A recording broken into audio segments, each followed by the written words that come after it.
Hello everyone, I'm in the Yahoo Esports studio today and I am joined by both members of Riot Games as well as owners in the NALCS to discuss an announcement that's coming out today around the, well, I guess we can't say franchising though, that's what everybody else will say, right? Permanent partnerships? Permanent partnerships is what we're going for, yeah. There we go, permanent partnerships. So let's go ahead and introduce my guest today.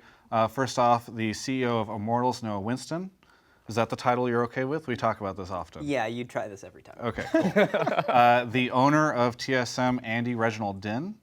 How's it going, Andy? I'm actually a substitute for the roster. So, Nice. we have The blue, holding it all together. player representation here on the panel.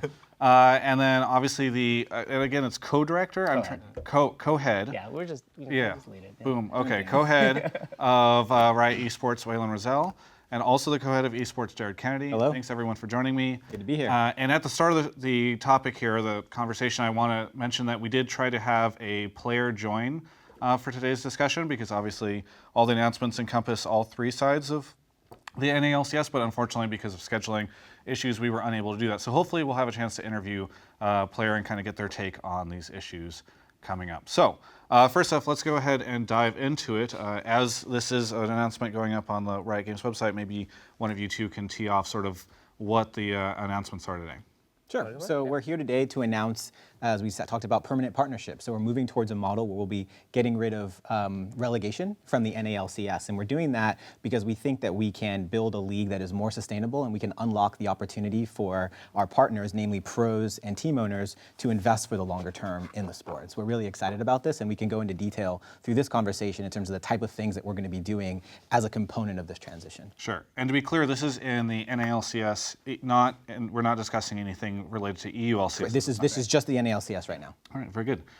So also maybe you guys can sort of mention or go over the, for those that haven't seen the announcement yet, the announcement around the process of how this stuff will begin and selecting owners and that kind of thing. Sure. I mean, essentially that means that heading into the 2018 season, there'll be ownership groups that apply to be in the NALCS, and we'll be reviewing their application based on a myriad of things, but mostly, who will be the best team owners and sort of organizations to help the NALCS move forward, invest in their teams, build a better league, more competitive, hopefully compete with the rest of the world.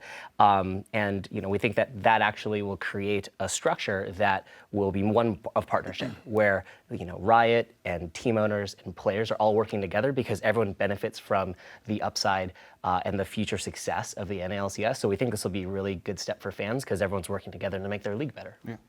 No, Andy, I'm going to get to you guys in a second, but just really quickly, because I know that this will be the number one question on everyone's mind, the immediate reaction anytime people have brought up permanent partnerships in the past has been, this is going to ruin the competitiveness of the NALCS because without relegation, there were not incentives for teams to perform and try to grow and compete. Just right off the bat, are you guys looking to address that? Yeah, we've heard this. Yeah. We've heard that concern loud and clear, and we've built into the structure some things that mitigate that risk. So first and foremost, we do think that removing relegation allows for that longer-term investment, which we do think raises the overall competitive nature of the league. Mm-hmm. But we're also going to provide incentives for doing well, financial incentives, and also teams that bottom feed or just don't try, just try to collect a check, they will face escalating financial penalties as well. Sure. Yep. All right. So moving to the ownership side. This is an interesting situation for you guys. You have Noah for the past couple of years now, and Andy since the beginning invested into League of Legends, and now there's a chance, because it sounds like there's no guarantees, that NALCS teams will 100% make it into the new system. What is your guys' take on this news, and how's this gone down with the owner side? Well, I think one of the biggest frustrations for us as an ownership group was what we felt was a lack of incentives to really invest for the long term. In the current LCS model, finishing 8th compared to 9th, it's so much better than finishing 1st compared to 8th. And so many teams try to take these short-term fixes, just try and plug holes, all to avoid relegation, as opposed to doing the things that people will do in traditional sports, like investing in talent development, fielding development squads, and really investing in long-term fandom too, right? You can't develop generational fandom around a team if the team could be gone overnight from the league. So from our perspective, we're really excited about this permanent partnership type model, not just because of the specifics of how the structure works, but also because that structure in general creates mutual alignment to build something not over the next 6 months, not over the next year, but over the next 10, 20, 50 years. Sure, but all the stuff that you're referencing are things that could be brought about just by permanent partnerships themselves. They don't necessarily need to include like a selection process, right? Like right now, if Riot just locked in all the 10 NALCS teams, you would have all the benefits you're talking about right now without, having to worry about, am I going to get selected? Am I going to have to go through all this stuff? Sure, and those are the immediate changes that I think are, day one most valuable. But let's think about a year and a half or 2 years ago in North American LCS, or even much more recently in other leagues. I think that there are a lot of teams that existed in the North American LCS 2 years ago that I wouldn't think I wanted to be business partners with for the next few decades, right? And if I don't want to be business partners with them, I can't imagine how Riot feels about them. So from my perspective, like in the short term, yeah, all those things are great and they're achieved just by removing relegation. So for the next year, that's probably good enough, but we're not thinking about just a year from now and the immediate impact. We're also thinking about how do you transform the North American LCS into something that stands on its own like a traditional sports league. Yeah. And to do that, you need owners not just that are, have integrity and that are not just intelligent, but owners that are really trying to push the envelope of what it means to run an esports team. And those owners might be already in LCS. Maybe there are some that are going to come in from outside of LCS that are better choices. And ultimately, the teams that are part of LCS and Riot have the shared incentive to create the strongest possible ownership groups. Yeah. Andy, just a little bit over 6 months ago, it felt like the relationship between the owners and Riot was a little bit more rocky. Now there's this massive announcement that comes out. In the past, I think there have been some that accused Riot of sort of deciding everything internally and unilaterally. How much involvement did the owners have in any of the stuff that is getting announced today? So prior to the franchise announcement, I actually got to meet with someone named Chris Hopper at Riot frequently, and he asked me about input through multiple topics, right? From exclusivity, brand exclusivity to non-brand exclusivity, the cost of the franchise, and pretty much how the league is structured, how revenue sharing would work. I even went as far as showing him like our book, showing him how much our sponsorships are, and what we have to do to activate on the sponsors. And I think that really went a long way for Riot to see everything inside TSM. And I think that it really it really helped structure their permanent partnerships that they're announcing. Yeah, I mean that's interesting. So I was unaware that there was such transparency now between the owners and Riot. How much did that conversation sort of showing the real world logistics of even I think probably one of the more profitable teams in the LCS or one of the more revenue generating teams in the LCS? I think it was immensely helpful. So again, thank you for that. I mean, our goal was to set up a structure that teams are excited to be a part of. Right, because if we're business partners for decades, like we want our business partners to be excited. We want owners to be excited, pros to be excited, and whatnot. So being able to see that helped us understand, okay, where are teams currently at, and how can we set up something to give them sort of a runway for business success? Because that's just as important as having sort of team success. Yep. And so I mean that helped shape. Roughly what we thought the cost of the league would be going forward, what the sort of the shared costs that team owners would bear and that we would bear, and that helped to give us perspective on where we currently were in the situation, sort of completed the puzzle, if you will, of information. So that was key. All right, let's talk a little bit about the actual partner choosing situation, because a lot of people are, I'm sure, watching and going to be worried that maybe their favorite team isn't going to be a part of this. So first off, what does the ideal partner for the NALCS look like? Sure, I think there's a few things. One, we want partners that share our vision for building a sport that's great for fans and great for the pros who participate in it. So either having a track record of doing that, of being existing in the league, or potentially coming in and saying, hey, this is how we'd want to structure our business to do that. That's going to be really important. The second piece is around business strategy. We want a team that has a view. We want teams or partners that have a view for how they're going to go build their brands, how they're going to build that generational fandom, how they can make the economics work given the structure that they're outlining. And so we're going to be taking a close look at that. And then third, we want teams or partners that share the vision, that they're fully aligned with how we want to build this, the steps that we want to take. And so we'll be very transparent about how we think about the long-term strategy of the league. And we're looking for people who see that sort of those mile markers and say, yep, I think that's the right way to go, and I want to be a part of building towards that. And even more so, having ideas for like what we can do that we might not have already. For sure. That's one of the benefits of sort of having business partners is you have multiple backgrounds and experiences that can go like, why don't we try X instead of Y? If we've been doing X this whole time because we all think it's right, maybe zigging instead of zagging is the right thing to do. So that's something that we're looking forward to as well. Is just can we get collectively more brain power and more sort of business acumen in the room, and we think that like that's possible in this new model to just even the process of going through this sort of permanent partnership will actually, I think, unveil potential angles that the league can take that'll be great for fans, pros, and the league itself going forward. And we started that process, even to Andy's point, just with structuring this. We wanted to go and listen and understand what gaps we had in our information so that we were doing something that laid the table for us to build this together. And hopefully, to Waylon's point, it continues to evolve and iterate as we go forward. You mentioned several different things that you're looking for in a potential partner. How likely is it that the current NALCS owners sort of fit that bill, in your opinion? So I think there's a good likelihood that if you look at some of the capabilities that are in the league around resonance with the fan base, understanding sort of how to operate within the scene, kind of commitment to sort of League of Legends pros and developing them, protecting them. Some teams have already made great strides in this regard. Do we think it's one-to-one perfect, like every team is demonstrating all these things? No, we don't think that, but we think there's absolutely great capability that we find attractive and that we think is going to be important to our future success that exists within the NALCS already. Yeah.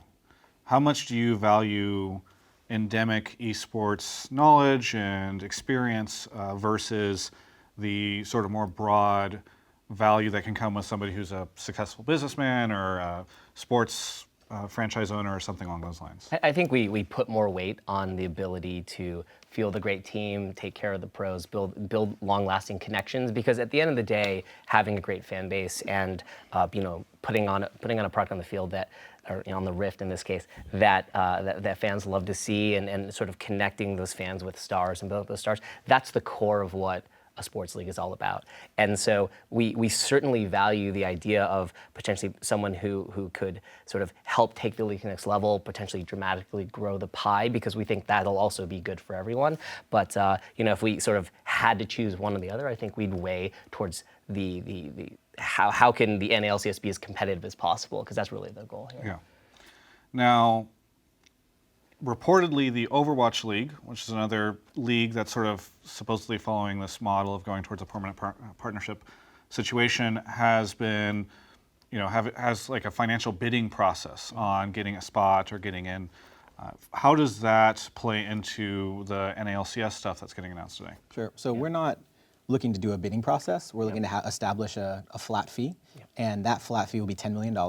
And the reason that we're doing this in this way is we do not want, we're not optimizing for the highest dollar. Right? We're not looking for mercenaries who can pay the highest price and therefore has the best ability to extract dollars from our fans or our scene and is going to get a return on that investment. What we want to do is use this process to find the right set of partners who are going to build this league with us going forward. And so it's almost like, if you use like a venture capital analogy, it's more like we're raising a Series A as opposed to IPOing. We're not looking to sort of get out now and sell at the highest dollar. We're looking to bring in partners who can help us build this thing to the steps 4, 5, and 6, or 3, 4, and 5, depending on where you think we are in the process. But we know we've got a long way to go. We were really excited about the platform that we have and the momentum that we have, but we know we need help to get there, and we're looking to find partners who are aligned, both sort of philosophically and economically, and where we want to go next. And honestly, just to proactively answer the question of why have a franchise fee at all, because I think that's a fair one to ask, is that we also want partners who are going to be serious about investing in the league, and this is a part of it. It also raises the sort of capital to further invest into the league. Doing things like creating the Players Association that we're also really excited to announce in as part of this change, and so that we can sort of pre-seed and pre-fund it, so that the pros can have a better voice in an organization that's looking out for them and looking out for new pros, and really making sure that being a pro in the LCS is like a really positive experience. And so, but at that said, we think that the price that we're sort of setting is that, given the success the LCS has already had, the revenue streams that are flowing into League, we actually hope, and maybe you guys can help shed light on this. We want people who are going to be excited, yeah. right? And so that's why we're going with flat instead of bidding. Noah and Andy, do Immortals and TSM have $10 million each?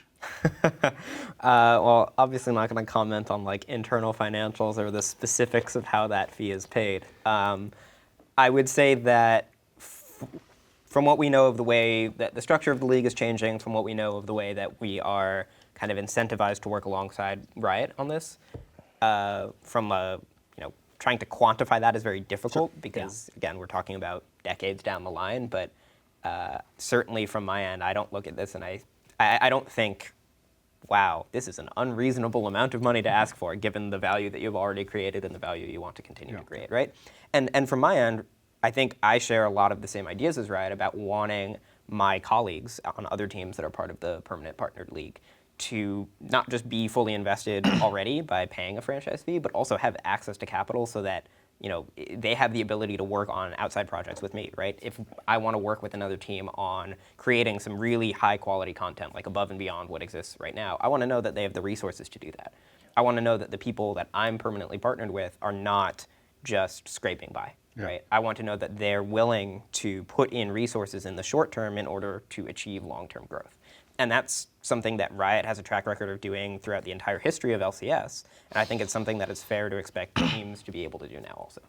I mean, the reason I asked that question is because I worry that for some of the current NALCS teams who I've heard frequently have issues maybe getting sponsors or generating revenue or whatever, I'm worried that number might be out of their reach, especially if they haven't taken VC funding yet. Sure. So we can get into a whole nother discussion about whether the funding existing in LCS is actually VC funding. The answer is it's not. Okay. But if they've raised a round of investment or Yes. not, you understand. I understand what you mean. And I would say that what we've seen of the value proposal from Riot's end is something that any non-endemic investor can understand too, right? And a team that has strong endemic esports knowledge, a strong brand, and an idea of how to build that fan base in the long term, there are plenty of people out there that bring non-endemic expertise and non-endemic resources there. And look, from my end, as much as I think I know about esports, I couldn't do what I do without both bringing in outside resources and outside expertise from my investor base. So I'm really looking forward potentially to a future that has a lot of North American LCS teams that I'm permanently partnered with that have investors from outside of the industry. And let's be clear, it's 8 out of 10 at this point, right? There's not a lot of teams left that haven't taken outside investment. Yeah. Andy's one of them. Yeah. One of the last. It's worth noting real quick though that we're actually going to actually structure the payment so it's even a bit easier to get in. So it actually be half up front and then the rest will actually be deferred. So again, the goal is not to create a barrier that's so high that a team who should be in the league can't get in the league, but it's just enough that this is a serious investment and this helps the league sort of thrive going forward. Is it going to be like a used car payment system? Put down some money, then every month, No escalated interest rates. 0% APR. No escalating APRs. Sign and drive. Yeah. So, I mean, it's just maybe we can also talk about why the 10 million. I mean, there's this huge range, right? Why not 2 million? Why not 5? Why not 20? I mean, how did you arrive at that valuation for something like this? So for this, what we started with was looking at the value that we're delivering, right? So essentially, this is buying a right to an income stream. We're going to be sharing revenue in the league, and so there's an economic basis for that, and so we start there, and then we say also we want to raise funds to be able to invest in the league, continue to do things that we do on the Riot game side. That investment's going to continue. But we also wanted to make sure that we didn't price this thing so expensive at such a high rate that we limited the number of people that could potentially join the league, and then we run the risk of only having people with deep pockets but not necessarily aligned interests and incentives. And so all of those things triangulated at the number that we came up with.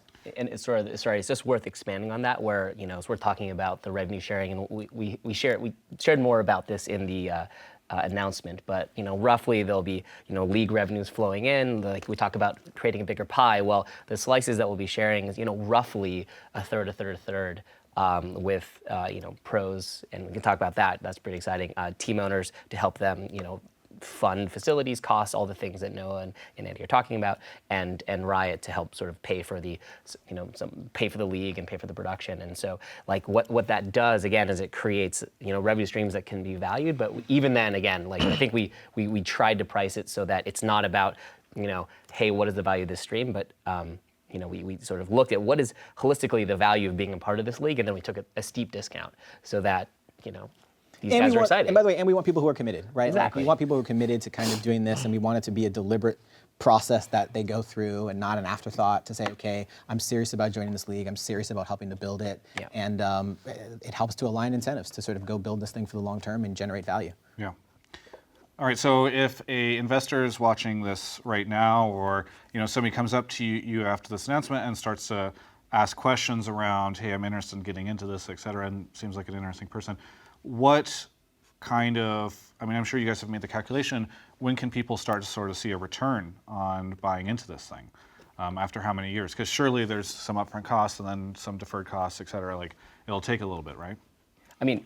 Honestly, it's tough to necessarily predict because there's many sort of trajectories that the league can take. But in general, we think that in most cases, this is a positive return and not over a great amount of time. Like our goal, again, is not to get people, dig them into a hole so that the teams have to sort of work their way out. It's like, no, it really, we do think this investment is it's non-trivial, but at the same point, we think that this is an investment that can actually begin paying off pretty quickly because we want that to be the case. Being a part of the LCS should be an extremely positive thing that encourages people to want to double down on it, and that's really the philosophy that we took with this pricing. Yeah. I think just from like a team owner perspective, a lot of people will sometimes misinterpret this kind of franchise fee as like a price of a ticket to get in the door. And from my perspective, I'd interpret it as like a cost to build a factory, right? Like you are creating, this is a capital cost. You're investing in something that then will return value to you, not just qualitative value, but quantitative value, right? Like you're going to get paid for being a part of the league. It makes sense to pay money up front in order to access that stream. Yeah. So I want to ask both of you guys about this, but before we get into it, maybe I can get some more context on what this language is. So in the information I was given ahead of this, there's a section that says, quote, teams will be required to share a portion of their league-driven revenues as well, including things like sponsorships and merch sales. So several different questions around that, but maybe you guys can provide a little bit more context, even just on how do you determine something is league-driven as a merchandise or sponsorship? I think that's going to evolve over time for what it's worth, but the high-level goal here is that we want to set up a structure where we're all partners working together, and then we're all incentivized to help each other and work together to grow the pie. So in this case, there may be examples where, we want, Andy and we want Noah to be incentivized because they're working together, and maybe there'll be a group of owners that go out and try to target a particular sponsor and sort of leverage the fact that we have collectively between us, large fan base, lots of great content, and if we can partner and work together, that actually might grow the pie more than all of us individually going out and trying to sort of compete with each other. Yeah. So the goal is that we sort of all want to set up a structure that is like, hey, if we work together to grow the pie, it'll probably be bigger for everyone, which benefits pros, owners, and Riot, and ultimately fans. Than the structure that we currently have, which is if you all go out and sort of eat what you kill, so to speak, and you sort of take 100% of what you have, then it's actually more like owners are competing against each other rather than competing with each other. And so I think that subtle change will actually be an important one that will hopefully make everyone more cooperative and sort of work together to make the league better. Yeah. So that was our goal. And we acknowledge that we couldn't go from where we are now, which is a series of independent actors interacting with the league and not really interacting with each other, to a model where everything is together overnight. And so we said, okay, let's look at what makes sense and what's reasonable as a first step to say, okay, let's carve out pieces of things that we can contribute to the pot and that will radiate back out to everybody in fair slices.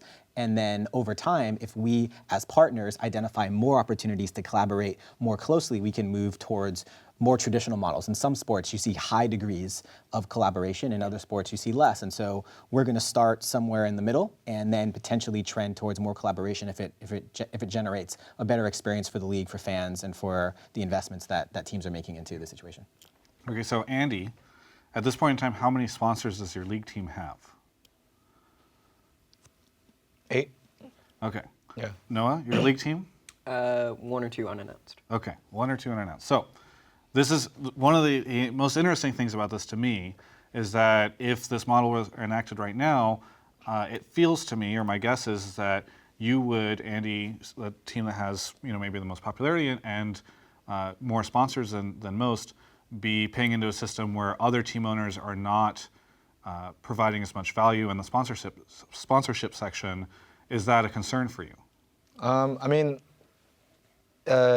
short term, yes, but I think in the long term, it benefits everyone more. From a TSM perspective, you do need someone, on the bottom to beat on in order to really build a fan base, right? And so if Noah didn't exist, right, then we wouldn't be champions. Yeah. Essentially, we would be competing against ourselves. But ultimately, I do think it's really important because if the teams are asking Riot to share revenues, we should also share revenues with the league as well. Just making sure that we get the right owners in the permanent position is really important to me because I want to see experienced owners that have the capabilities to sell and monetize the league at the highest level. I mean, from like an overall point of view, the revenues is something that is really important because it helps you pull stronger players and it really helps you invest in the long run. So for example, TSM, the more revenue we can generate, the more we can invest into infrastructure. So something that we're looking to do is to have like a TSM Academy team, right? Going into the league next year. And I really think that that's going to elevate the competitiveness of the league. And if every team had that, it would make us, a lot closer to the Koreans. And so I think it's overall beneficial. If you look at the way Koreans develop talent, they have a sister team and they have a B team and they train up those players. So when those players are ready to compete, they can join their teams seamlessly where they're already used to a team environment. The way North American LCS teams do it now, they recruit players from solo queue and they have really bad habits. They don't know how to play on a team. They focus on themselves, right? Because that's how they were spotted in the first place. And by being able to invest into an academy team, it's going to make it so we're more competitive on the international level. Ultimately, I'm really excited about that because we got smashed to MSI, and that was really sad for me. So, Well, I do want to get into the academy teams in a little bit, but just kind of going back to the revenue sharing with the sponsorship stuff, how does Riot in the system, or maybe all the different people in the system, ensure that you still incentivize teams to go out there and grab a lot of sponsors if some of the other ones are maybe lacking in those areas or whatever, right? It's a combination of things. First and foremost, I think we want owners in the league, and I think the other owners will want owners in the league who are all about going and getting sponsors and growing the pie because everyone benefits from it. And the second thing is it's also worth noting that if we were in this structure in the past, given sort of Andy and TSM's success, teams that win take down a larger percentage they sort of get a larger percentage of that pie. They get a bigger slice, basically. And so, you're sort of rewarding teams along two fronts. One is growing the pie, but the other is performance. And we think that's actually something that's pretty important for fans as well, because, at the end of the day, if, you're watching LCS, you want the best, most competitive teams playing.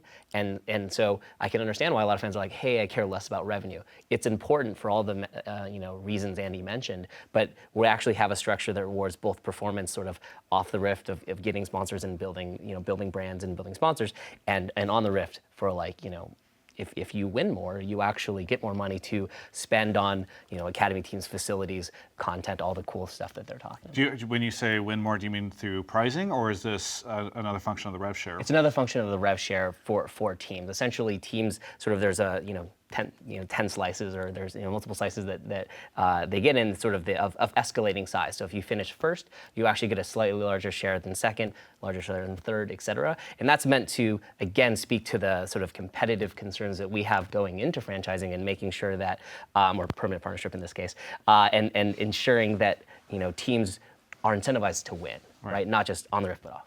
Yeah. Maybe we can also discuss, it's a little bit off to the side here, but because you brought it up, there's also a system in place where based on performance, you can actually get removed from the system? Maybe you can clarify a little bit for, again, the people that Sure. So we're not looking to have, to be clear, we're not looking to have a backdoor we can sort of remove people at a whim. And we've already actually implemented, even in the current system, arbitration to prevent anything like that from happening. But we do want to make sure that if we accidentally get a bad actor into the partnership group, that there are ways to address that, right? And that those ways are clearly delineated at the start of the process so everybody understands it. So that could be, bad actors can take many forms. They can look like just doing dishonest things. It could be just not trying, not making investment, just assuming that they're going to take their share of the revenue without putting in any investment forward, and that's not great for the league, and it's harming the overall partnership. We want to make sure that it's not we made a decision at the end of this year and we can never do anything about it, right? Because even major sports leagues like the NBA, and you saw what they did with Donald Sterling and the Los Angeles Clippers, there are ways that you can either force someone to sell or make sure that you can course correct in the event that things don't go well. Now, our hope and our expectation is that we're going to do a great job having conversations with the owners, vetting everyone, so we're going to know exactly who we're getting into business with, and they're going to be completely in line in building this for fans and for the really long term. But we will have the opportunity to address any type of errors that we make in that vetting process. And there's also a performance-based way for people to get removed, right? Based on if they get in the 9th or 10th place? Yeah, if they consistently lose over the course of multiple splits, in a sort of string of years, then at that point we'll sort of have them sell their essentially sell their organization, let another ownership group take a crack at running the team, because I don't think, again, just like Riot and pros and owners want organizations in the league and partners who are about building the sport and growing the pie, I think we also want organizations that are about winning and are capable of winning. And so, the repeated, consistent, finishing in 9th or 10th, I think at that point is a pretty good signal that, like, hey, it's not just about 6 months or 12 months, but over the course of years, if you're losing that much, you probably shouldn't be running a team in the league, and you're probably not helping the league overall, whether it's the competitiveness of the league or the brand of the league or the fan base of the league. Yeah. How will, if a team decides to sell their position in the league or whatever, an owner has decided that they don't want to be involved in this anymore, how does that process work, right? Because it sounds like you guys are going to go through a pretty big situation here, make sure you get the right people. If 1 week later they decide to bail out, or 1 year later, or 2 years, how do you ensure that you maintain the credibility of the people that are in the league? We'll need to vet new ownership coming Yeah. into the league, because we're taking partnership very seriously. And so just like any other major sporting league, it will be a transaction that goes through the league office, and we'll have criteria that you'll need to meet, and we'll do the same vetting process for owners that are coming in. All right, let's move forward to the Players Association announcement. I really want to get your guys' take on this, but again, maybe you guys can provide a little bit of context on what this is for those just tuning in. Sure. Just at a super high, 30,000 foot level, we think that there's an opportunity here, especially with sort of the capital that we're raising for the league, to make an investment into pros, their careers, and giving them sort of a larger voice or a seat at the table. And so what we're doing, in short, is investing and putting money into a players association that the pros are going to run and operate, and the hope is for it to be independent. And this association, the players will get to pick who will represent them when we're talking with ownership group, and we're trying to maybe tackling certain issues going forward for the league. So it sort of gives them that voice, and it also provides an organization to help just players' lives. So gives them access to, whether it's vetted legal services or, business advice or a myriad of things that we think will be helpful for pros as they enter their career as an LCS pro, but also as they sort of continue on and they're facing different challenges over the course of their career. We think that the association is a great sort of big step to really make sure that pros have someone looking out for them that's not just owners and Riot. And so ultimately, net, we think pros are actually going to really benefit from this. Yeah. Now, interesting to talk to, especially you, Andy, former player, now also owner, and current substitute player. So you're in all this situation, but what is your take on the formation of this Players Association? I'm actually generally overall excited that this is happening, because when you're entering a negotiation with players, right, things are generally unclear. Now that they're getting a piece of the pie and it's a straight percentage, they're able to just see exactly what they're getting, and it's going to make it a lot easier versus a system where you're just going to aim for the highest and there's no way to really quantify what you're worth. Also talking to someone with experience that is also vetting and reviewing their legal documents, it's going to be much easier too, because often these players don't really understand what they're signing. And so if the expectation isn't set from both sides, then it's not a good partnership in the long run anyway. And so I think that when expectations are set and the players understand exactly what they're signing and they know, then it creates a partnership that can be really long lasting. From like other services too, I think that it's been up to the owners to look out for the players from making sure that we provide healthcare, making sure that we're helping them review their agreements. Now I think that we can do so much more for them. We can make sure that we can prepare them for a proper future after their career. We can make sure that they're not crazily, advise them to invest for the long run, etc. Even from a financial perspective. So I'm happy that this is happening for them. One of the resources listed as being available to players now was agents. And so I'm very curious about how that will play out, because I think right now, and again, most of the stuff isn't transparent, so correct me if I'm wrong, but it feels as though most of the players are unrepresented and don't really have an agent in the room with them whenever they're doing negotiations. Is this something that you guys are excited about, or is this perhaps going to be worrisome if a lot more of the players now have representation? It makes it harder for you guys to negotiate with them, especially in a time whenever I've heard that player salaries have increased dramatically. Yeah, I think over the last year, player agents have become a lot more common. I think most of the time with League of Legends players, and even occasionally outside of League of Legends, agents and representatives are a part of the process. Agents mean that players are going to get higher salaries. It also means that players have a better understanding of all the things that teams offer outside of just salary, right? Like right now, if a player is unrepresented, they probably only see number of years and salary on the first page of the contract, and they don't really understand all the other stuff in it. And that's sometimes bad because they don't understand expectations and they don't understand what happens if they don't do their job. But it's also bad because they don't understand all of the benefits that they get outside of just salary. So when we work with agents, and we do frequently, it's great to have someone there that the player can trust to understand what's in there, so that they understand, Immortals is a good organization not just because of the salary that they offer, but because of the holistic contract that they offer. As far as how that's impacted going into the future, it's great if those agents become more professional, and if there are new agents entering the scene that are great at what they do, so much the better. I think personally, like Andy, I really like the idea of a players association. I think it's a good kind of, it's about as far as Riot can go unilaterally right now, right? I think player union, the kind you see in traditional sports, you can't just have a publisher come in and fund that and get it set up. Right. You need players to do it for themselves, but players aren't going to do that for themselves until they have some conception of what it means to be a collective body, right? Until players recognize the same way that team owners are starting to recognize that they're aligned with each other instead of competing with each other, you're never going to have them all working towards a common interest. So I think a players association is a great interim step to get all players on the same page about what their common interests are. And from there, if they take that collective action towards a union or towards something that's more formalized as a collective body, so much the better. That's well said. What we're doing here is just like on the partnership side, we're trying to build for the future. How do we lay the foundation so that this league can continue to grow and expand and thrive for years to come? And we're really excited about the idea of pros understanding their contracts, being supported, feeling empowered, and being able to voice opinions that help shape the league for the better. One of the interesting things attached to this is that there's a voting process by which the players represent or elect kind of representatives on their behalf. Can you provide any information on how many representatives, how the system works, the type of people? Because I understand that at least initially, Riot throws a couple names out for the players to vote on. So maybe if you can expand a little bit on that process.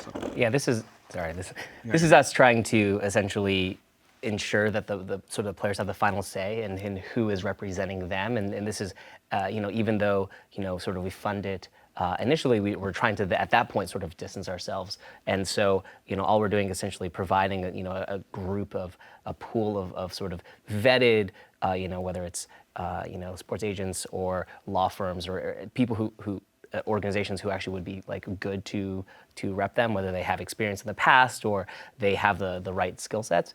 And then at that point, so the players get to choose like who will represent them, who will they want to work with, and sort of in some ways empower to both represent them and to go out and get the services that sort of Andy and Noah are talking about. So really our goal is to fund it, help sort of find a pool of names who are really competent, and then sort of back out of the process and let the players sort of decide who they want to work with going forward as part of this organization. In order for a representative to become a part of this, do they have to be vetted through Riot first? Does Riot have final say on who these representatives are?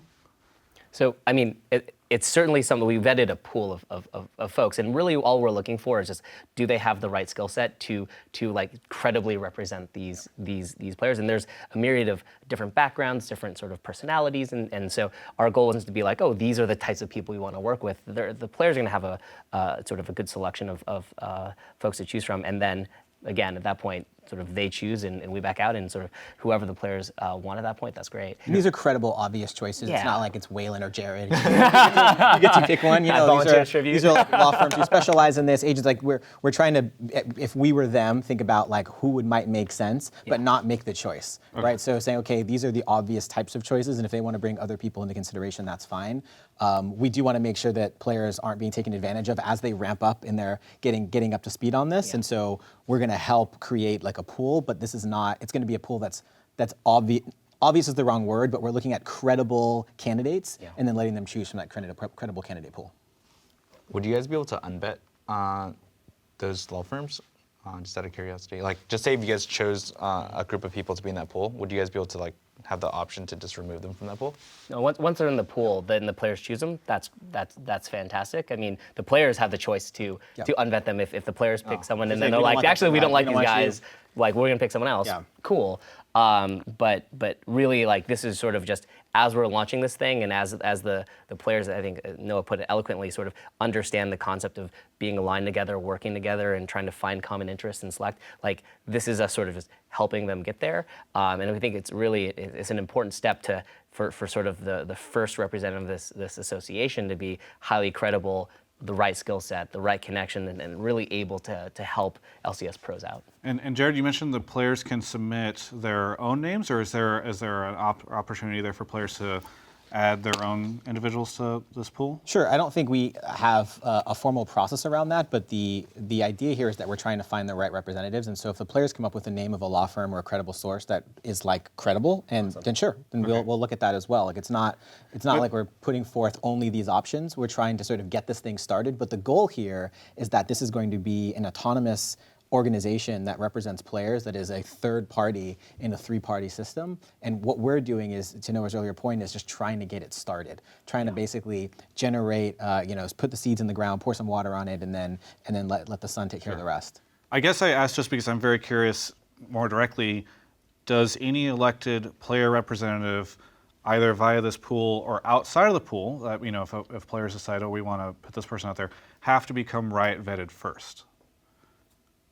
I think initially, yes, just again, because that initial selection is, we think it's really important that it's not some, casual friend or a cousin of someone who's like, oh, I volunteer, and because we really want this thing to really work for pros and to be a credible seat at the table when they're working with owners and when they're working with us. But where it evolves, we're not 100% sure. Like how it evolves and how sort of like the representatives and who they are, like we're not sure because again, like it's hard to predict the future.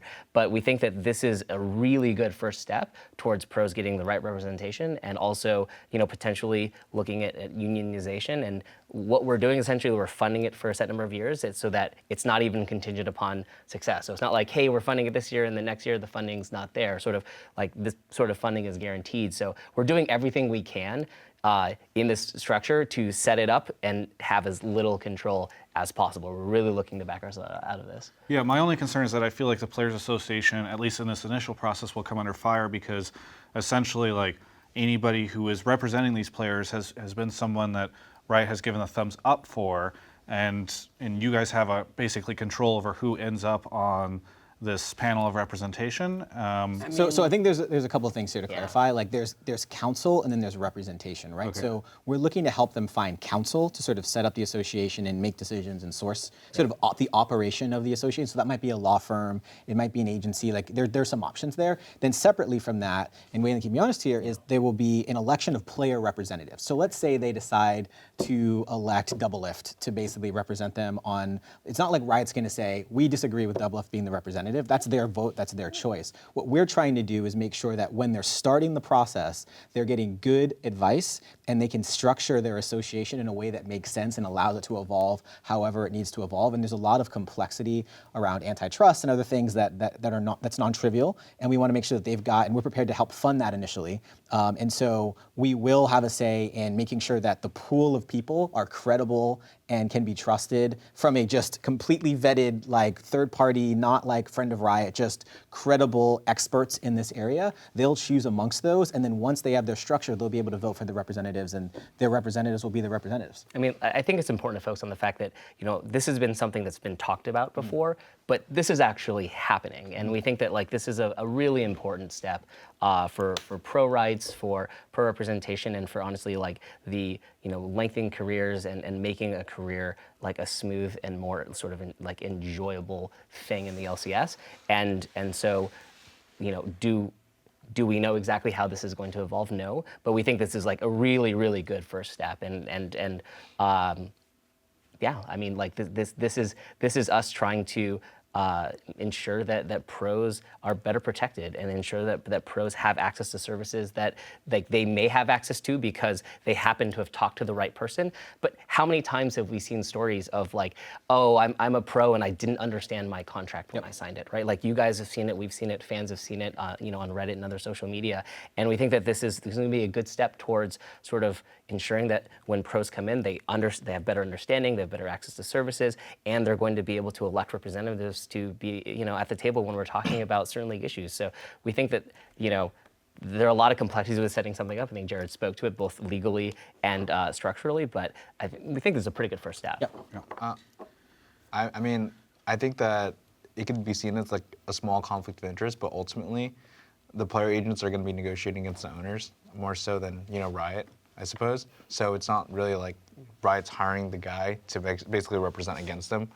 Anything salary related or contract related, it's really being negotiated against the owners. And I think it's like seen as just a jump start, and the players can handle it themselves in a few years. Sure. Plus, players are going from 0% of the revenue of the league to like roughly a third of the revenue of the league. It is reasonable to like vet that process from Riot's end to make sure that money goes to good use, right? Like,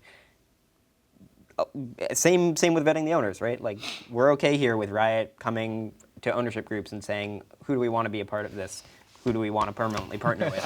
And I would love to permanently partner with David, because without a Goliath, what is David? And so the same way that David beats Goliath, by the way. Yeah, give me a few years. Exactly.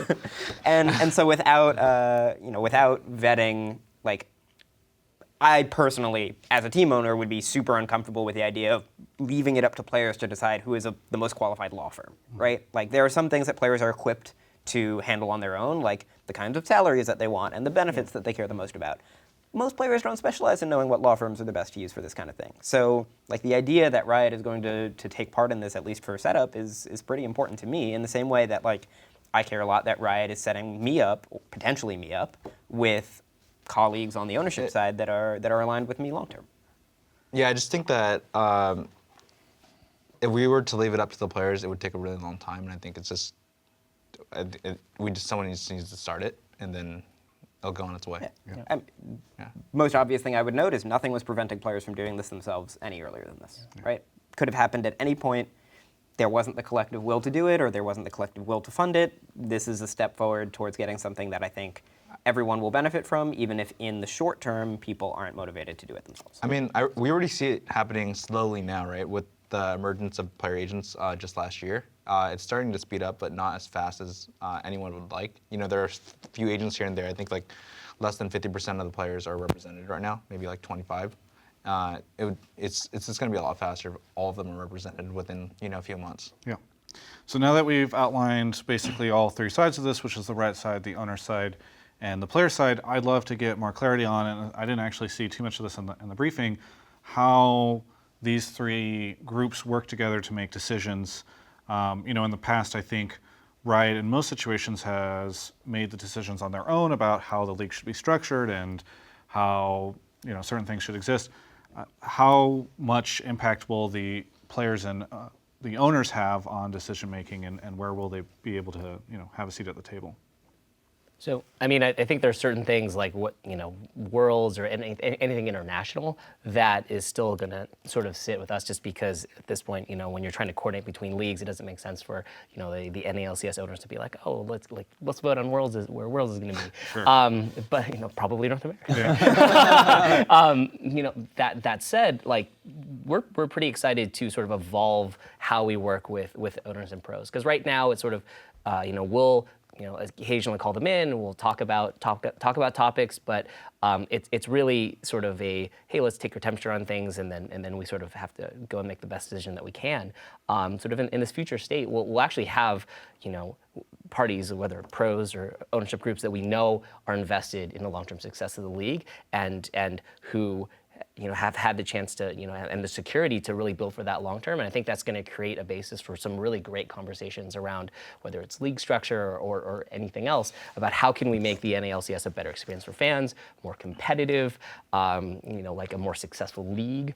And I think that, in those matters where we're really looking to make the NALCS as best as it can, we're excited to have those conversations and to have other voices sort of in the room debating about, hey, is it this idea or that idea? What's the best structure? Broadcast days, et cetera. These are the things that sort of affect all of us, and collectively we should all have some input in sort of making the best decision possible. So I understand the idea that for international events, it's not going to be like, oh yeah, we're going to vote on Worlds in North America. But an instance where I could see a conversation happening is something like Rift Rivals, where I think that players right now, I could see a situation where players are unhappy about having to take a break in the middle of the summer split to go travel to Berlin, for instance, and compete in this. If players and the owners disagreed with the idea of something like this happening, would they be able to propose something here or try to affect the outcome of something like Rift Rivals existing, or at least North America's participation in it? Yeah, we want to hear their concerns, because ultimately, if we're burning players out, that's not great for the long-term success of the league, and obviously that's what we want. We want to have something that fans come back to years and years and years to come. Now, if you look at any traditional sport, there's always a healthy tension between the number of games played. The NBA has this issue, and the revenue of the league, and so the good news is we've got a situation where pros, in addition to having a seat at the table, also have a cut of the revenue. And so we can have a conversation about this. Say, okay, well, we can choose to change this, and this will be the economic impact of doing that, and this is the implication on salaries, and this is the implication, and maybe that's better for the long term for these ways. And we're excited to have those types of conversations, and we expect that that the Players Association will be the vector for conveying concerns or ideas or support for certain things that we do, and we hope that helps us get to a better answer. The reason that we're structuring the league in the way that we are is everyone is aligned with we rise and fall together as a group, and that should bring us together when we're trying to problem solve around what makes sense and some of the hard trade-offs that we have to make between one more flight and is it good for fans, and what does that mean if it's good for fans in terms of the overall health of the league and for your career as a pro and for the value of the teams and so forth and so on, and the experience of the fans. So our hope is that by having that alignment economically and structurally, it will lead to conversations that are just rational and collaborative and lead to the best overall outcome. Yeah. I mean, one thing that was interesting there was you mentioned, it's a lot of conversations and discussion.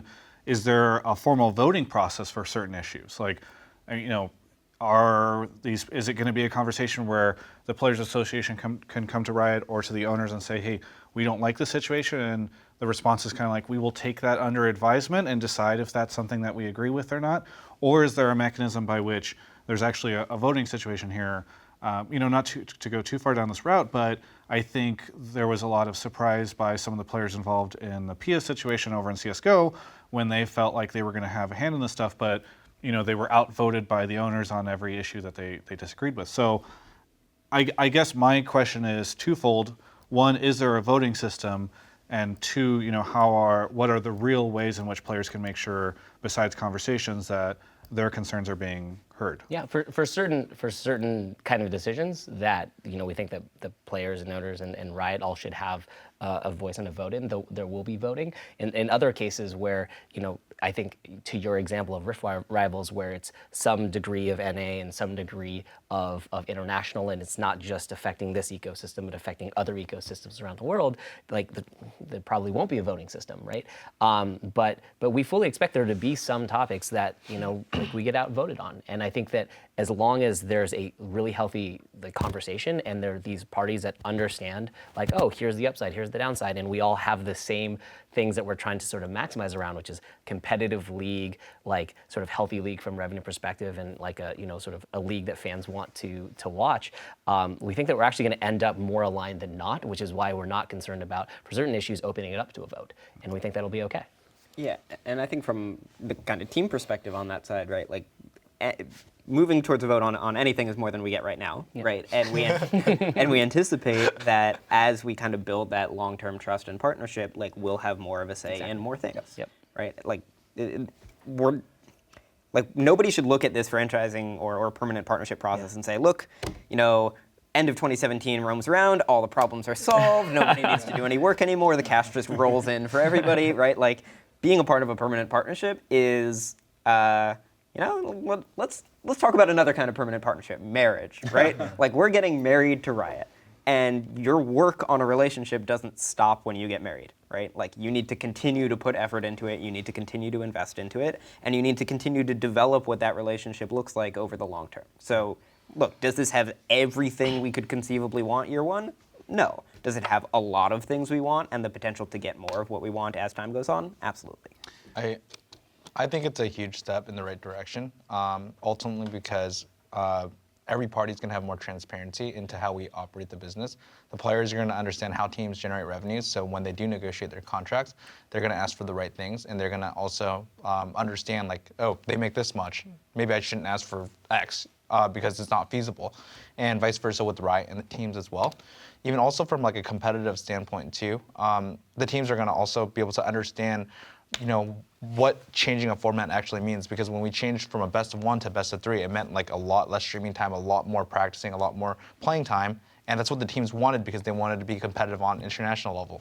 What does that mean to Riot? It means doubling their staff, increasing costs a lot, and from a team perspective too, it also changes how much they invest into their practice environment, also changes how much time players spend too. So it's like a good balance where we're able to see how much is being invested, how much time is being invested. And so as long as like our goals are aligned, we'll be able to get it right through time. Yeah. We're running a little bit low on time, but I just want to make sure, because I'm sure this will come up a lot, that I fully understand this. So do you have yet an idea of how the voting system will work? Like how many, do owners get X amount of votes, players get X amount of votes, Riot gets X amount of votes? How does sort of the player representation at the table work for something like this? So it varies by decision to decision, and it'll be somewhat granular. So we don't have a vote by decision matrix that we could talk about today, but the spirit of it is we want to hear from players and from owners, and we want to make decisions as a group, and that's what we're going to be tracking towards. And over time, to Noah's point, as we build trust and everything goes well, there'll be more agency from both sides, is what we hope. Will the Players Association be formed in time, do you think, to have a say in sort of the way this new system works? I think the goal is to get it up sooner rather than later, just so that just get the association set up so that new players entering the league, coming into to 2018, has that organization to support them and also give them representation at the table. So like hearing from the pros and also not just hearing from the pros, but helping the pros understand how the league works and the impact of these decisions, as Andy spoke to, is a big part of what we're excited about, and is a big part about how the association is going to help pros going forward. Just being educated and knowledgeable about how a league works is going to really, I think, help pros, understand how to negotiate with teams better, but also understand league structure and why certain decisions have better or worse outcomes for them. So yeah, like our goal is to get the get the player association set up as soon as possible. Yeah, I mean, are you actively talking to players right now? Because right now it seems as though there's a pretty good conversation going between owners and Riot, and there's at least a modicum of agreement on how this new world should look on the other side of this, right, going into 2018. And I'm sure that both sides are doing a good job of making sure that there are advantages for the owners and there are advantages for Riot, and everybody wins. Without the Players Association being formed right now, is there any way for the players to have a say in the formation of all these things that are about to come about in 2018? So I mean, I think that the players are going to have a huge say in how the association sort of works for them, because the parties who they get to choose will actually have to come in and pitch to the players why they're the best. Sure, I get the association side. Yeah. I'm just worried, like right now you guys are talking about 2018, right? Certainly there are almost, I imagine, a ton of meetings going on between the Riot side and the owner side on this stuff, and you're visualizing, okay, this is what 2018 is going to look like, and there's back and forth. Right now, because the association doesn't exist, I'm worried that players are left behind, at least initially, until the association gets up and running, which hopefully towards the end of this year, and that they don't have a seat at the table right now as you guys are forming all this stuff. Sure. I mean, I think just real quick, I think the players are going to massively benefit from this change in terms of the fact that now that with rev sharing and a huge chunk of revenue being set aside for pros, that the salaries that have risen already will have some credible backing to it, and pros have upside in the league. With the Players Association, really that's pretty much all upside in terms of both access, again, all the things that we talked about. And so really there's not a lot here that's happening where pros are going to be left out, right? What's really going to happen over the next 3 to 4 or 5 months is ownership group selection, and there's going to be a lot of applications and whatnot. I mean, we're smiling, but that's going to take a lot of time, because our credible commitment is that we're really going to do our due diligence here and ensure that for the owners that get in, they're really secure that this is the best ownership group possible. And while pros, I'm sure, have some, I'm sure they have some opinions there, we actually have open dialogue with any pro who wants to come in and talk to us on their thoughts and opinions. And that, in fact, I think today, right now, we're briefing them on the whole thing, so that we can really kickstart that conversation. And we've also identified the short list of potential folks for them to vet in terms of law firms. And so that process is going to run in parallel, because our goal is to get the Players Association spun up as fast as we can get it spun up, because we want that voice at the table. That's why we're proactively going and trying to get it done where it hasn't formed on its own, because our goal, and I think it sounds like the owner's goal as well, is to get them empowered to help us make this league for the long term and make it as strong as it can be. Okay, some cool, quick questions here at the end. If I'm a fan, how concerned should I be that my team is not going to be around at the start of 2018 because you guys have decided they're not somebody you want to work with? Who are you a fan of? I'm just I'm a fan of a good I mean, that is a good question, right? Like there are probably fans that are, or there are people that are fans of teams that are not as financially stable or as good, and I'm sure those fans are going to be really shocked to just kind of see that org ripped out. So I think that just to really take a first crack at it, I mean, look, like again, as I stated, like this is going to be a multi-month process, so this is not any decision we'll be making lightly. And so to the fans out there, we want them to know that, if we do end up not selecting a current LCS team, it's something that we do sort of with a lot of gravity and with confidence that that's the best thing for the league. And in fact, we've also, for what it's worth, just are trying to ensure that if a team's actually not selected, there's actually a lot of benefits they get sort of on the way out to sort of help make up for the investments that they've made into it, like both financially and other kinds of support. So we really take this ownership selection seriously, because as Noah mentioned, this is akin to a marriage, and we want to get it right. And so our commitment to fans is that we're going to do the best we can to have a group of owners that we're going to work with to make the NLCS as competitive as possible, as fun to watch as possible, and as successful as possible for their favorite stars and for the league, which I think we all love to watch. Yeah, all I'd add to that is if you're a fan of the NALCS, you should be excited because this is a huge step in the right direction. What you're seeing is you're seeing owners, Riot, and pros coming together, sharing the pie, and all committing that this is going to be something that we're going to do for the long term. And I know we don't have a pro at the table right now, but we're confident that when we actually take them through this later today, or I guess by the time this airs yesterday, that they will be as excited as we are because they're getting a big chunk of the revenue because we're establishing a players association. And so this is a really exciting moment for the NALCS. And if you're a fan, there's going to be a lot of great content coming your way for years to come. Final question for the owners. How concerned, realistically, are you guys about the situation? Because it's like winner takes all, it feels like. You're either going to be in at the end of this or you're not. How concerned are you for your companies?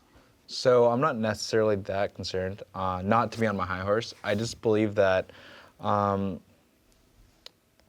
in LCS have a huge advantage, right? From a partnership standpoint, they understand esports, they know how to run an esports team, so if they have the capabilities to go out and partner up with someone that has other capabilities that they don't have to meet the requirements, then they should be able to get in because they have esports experience, whereas other owners, they don't, right? There are hundreds of investors that you can go out and look for to partner up with so that your application is very interesting. So if you're an esports team right now within the LCS that isn't able to go out to convince a VC team to help you pay for this franchise, then you probably suck.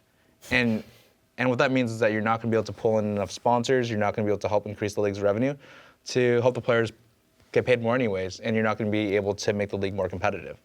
So from my perspective, I think that the teams have a huge advantage, and they have a opportunity to be a part of the league that is a really big deal. It's a really good deal. And so, yeah, I'm confident that I'll be able to, I mean, personally for me, speaking for myself, I think that I'll be able to find the right partner and have one of the most compelling applications. So TSM is looking for a partner? Maybe, we'll see. we can also try to pay for ourselves. Yeah, so that's my perspective on it. Yeah.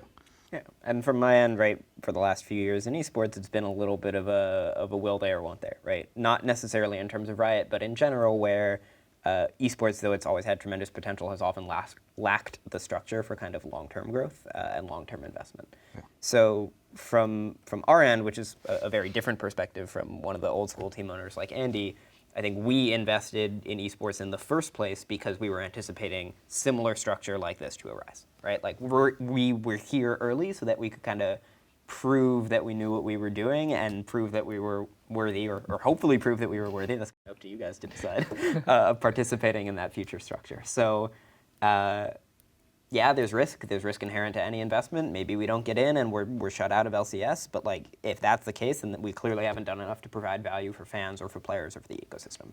And like at the end of the day, it's a little bit of a meritocracy here. Like if you haven't done a good enough job to justify being part of the ecosystem, like that's not bad luck, that's on you. Now, how confident are you guys that each other's teams will make it in?